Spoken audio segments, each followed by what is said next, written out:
तो अब ये लोकतंत्र नहीं रहा, अब ये ईवीएम तंत्र हो गया है। जब लोकतंत्र था तब सरकारें आपको पूछती नहीं थी। जब लोकतंत्र था तो सरकारें आपको पूछती नहीं थी। अब ईवीएम तंत्र आ गया तो पूछने की जरूरत ही खत्म हो गई। सुप्रीम कोर्ट ने फैसला देने के बाद भी जो लोग ऐसा मानते हैं कि ईवीएम में कोई गड़बड़ी नहीं होती है, वो सभी लोग गधे की औलाद है। अटल बिहारी वाजपेयी और अडवाणी दोनों मिलकर चुनाव लड़ते थे, 186 से ज्यादा सीटें कभी जितवा नहीं पाए। अकेले नरेंद्र मोदी जब 2014 के चुनाव में चुनाव लड़वाए तो 283 सीटें जीती। सरकार बनाने के लिए कितनी सीटें चाहिए थी? 272। जीती कितनी? 283। तो नरेंद्र मोदी अकेले ने 283 सीटें जीती।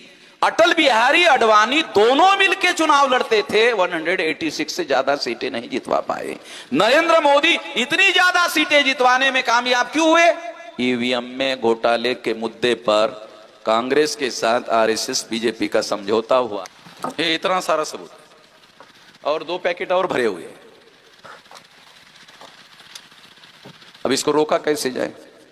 आप लोग इस चिंता में पड़ गए होंगे, साला तो बहुत भयानक मामला है, इसको रोका कैसे जाए?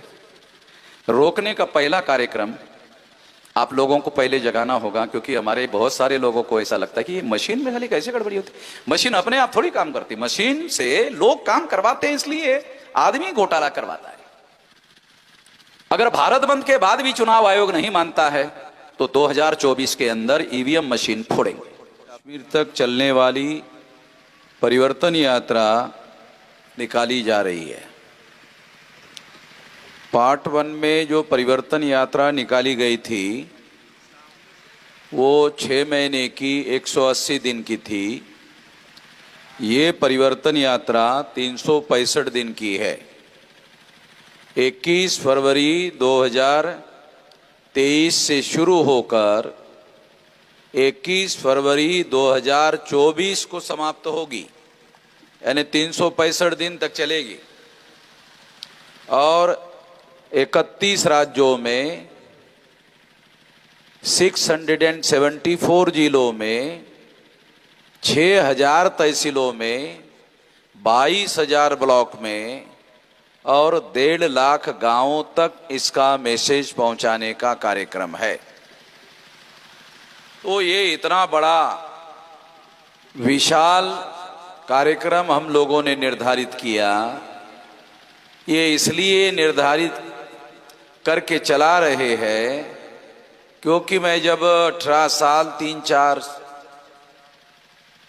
महीने की मेरी उम्र थी तब से मैं ये कर रहा हूं, संगठित शक्ति निर्माण करने का काम। अभी मेरी उम्र 66 है, तो 48 साल से लगातार ये संगठन शक्ति निर्माण करने का काम किया।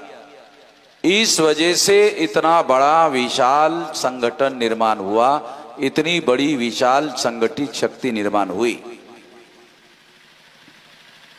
ये कितनी बड़ी संगठित शक्ति निर्माण हुई? तो 4 लाख लोग लेकर हम लोग नागपुर में आरएसएस के हेडक्वार्टर पर लेकर गए थे और आरएसएस के लोग अपने ही हेडक्वार्टर को लॉक लगाकर भाग गए। तो सारे देश भर में लोग आरएसएस से डरते हैं, आरएसएस के लोगों से सारे देश भर में लोग डरते हैं और आरएसएस वाले हमसे डरते हैं। तो वो क्यों डरते हैं? तो संगठित शक्ति की वजह से डरते हैं। अकेले वामन मेश्राम से नहीं डरते, संगठित शक्ति से डरते हैं। तो उस संगठित शक्ति के आधार पर ये इतना बड़ा कार्यक्रम साथियों हम लोग चला रहे हैं। ईवीएम भंडाफोड़ परिवर्तन यात्रा का कार्यक्रम हम लोग क्यों चला रहे हैं? तो उसकी बहुत बड़ी वजह है। 8 अक्टूबर 2013 को सुप्रीम कोर्ट ने ईवीएम मशीन के बारे में एक फैसला दिया। मैं कोई काल्पनिक बातें आप लोगों को नहीं बता रहा हूं। ये सुप्रीम कोर्ट ने 8 अक्टूबर 2013 को फैसला दिया।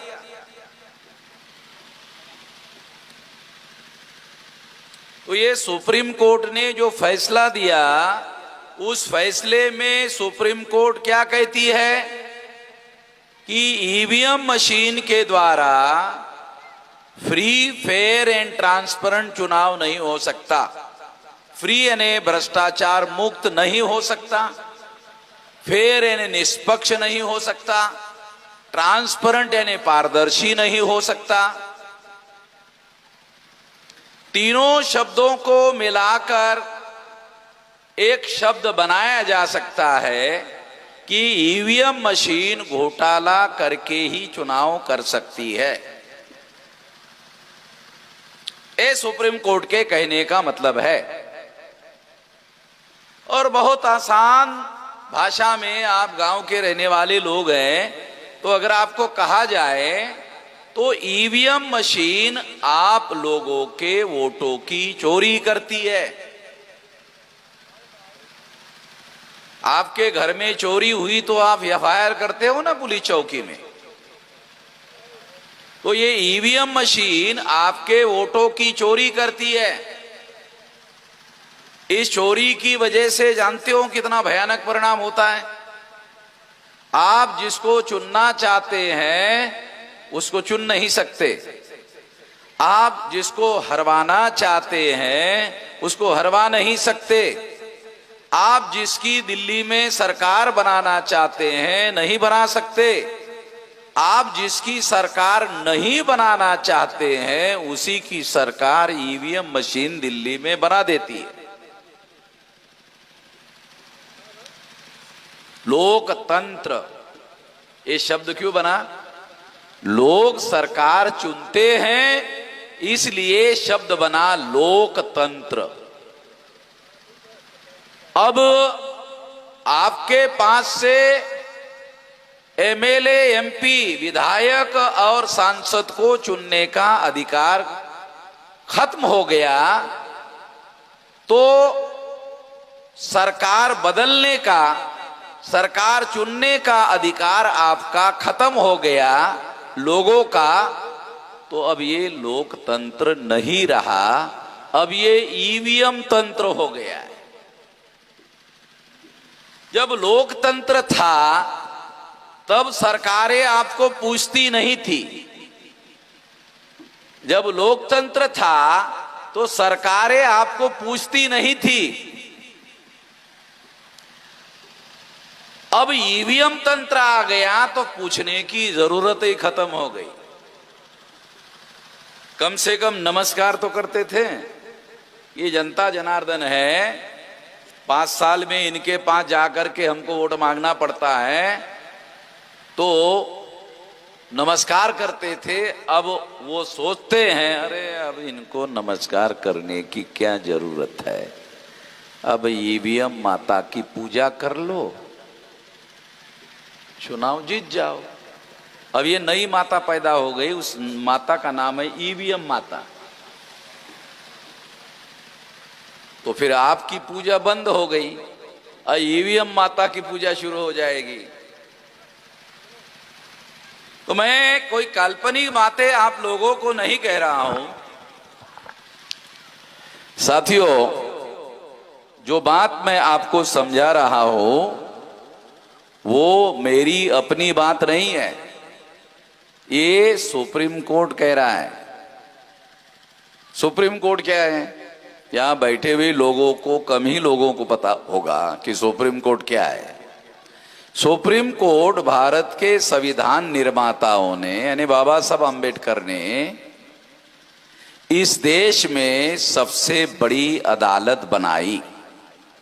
सुप्रीम कोर्ट ये आपके जिले में जो तहसील में जो मैजिस्ट्रेट बैठता है उसको भी फैसला करने का अधिकार है, मगर जो मैजिस्ट्रेट का फैसला होता है वो जिला अदालत में जाकर बदल जाता है, बदल सकता है। मगर सुप्रीम कोर्ट ने दिया हुआ फैसला बदल नहीं सकता, क्योंकि सुप्रीम कोर्ट के ऊपर कोई कोर्ट नहीं है। ये सबसे बड़ी अदालत है, उसके ऊपर कोई कोर्ट नहीं है। ये संवैधानिक कोर्ट है। इसके दिए हुए फैसले संविधान के अनुसार कानून का दर्जा उन्हें हासिल होता है। तो इसलिए ये बहुत बड़ा फैसला है सुप्रीम कोर्ट का। और सुप्रीम कोर्ट ने ये कहा फ्री फेयर एंड ट्रांसपेरेंट चुनाव नहीं हो सकता, भ्रष्टाचार मुक्त चुनाव नहीं हो सकता, निष्पक्ष चुनाव नहीं हो सकता, ट्रांसपेरेंट यानी पारदर्शी चुनाव नहीं हो सकता। ये फैसला सुप्रीम कोर्ट ने दिया। ये फैसला सुप्रीम कोर्ट ने देने के बाद भी